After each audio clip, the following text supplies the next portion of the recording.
Educator star campus بستی ملوک کی سالانہ تقریب تقسیم انعامات نجی میرج ہال میں منعقد کی گئی۔ تقریب کے مہمان خصوصی پیر عامر اقبال شاہ سابق ایم پی اے لودھرا، رانا طاہر شبیر سابق ایم پی اے بستی ملوک، سینئر صحافی بستی ملوک، پریس کلب بستی ملوک سابق صدر چودھری وحید اختر، ملک نوید اوان، محمد شاہین، جی ایم حسین ٹیکسٹائل مل، میڈم سعدیہ نواز، مدثر علی خان، ظہور الحق گجر، ریاض الحق گجر، خالد حسیب گجر، محمد ندیم، راؤ مشتاق، محسن گجر تھے، جبکہ دیگر مہمانان گرامی میں نجی اسکول و کالجز کے پرنسپل صاحبان Rao Hamid Qamar, Malik Kashif senior teacher, Rao Ashfaq, doctor Zafar Hussain, Muhammad Azam, Rao Muqeem Anjum, Rao افضل تقریب میں موجود تھے۔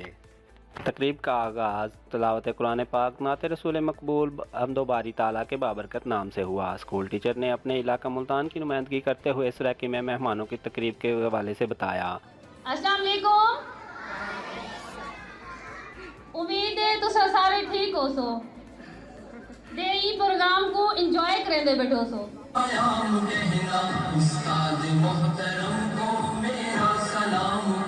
اور خوب داد وصول کی۔ دیگر اسٹاف نے بھی انگریزی، اردو، پنجابی اور رانگڑی زبان میں اپنے خیالات کا اظہار کیا۔ طلباء و طالبات نے تقریب کو رنگا رنگ بناتے ہوئے مختلف ٹیبلوز اور ملی نغمے پیش کیے۔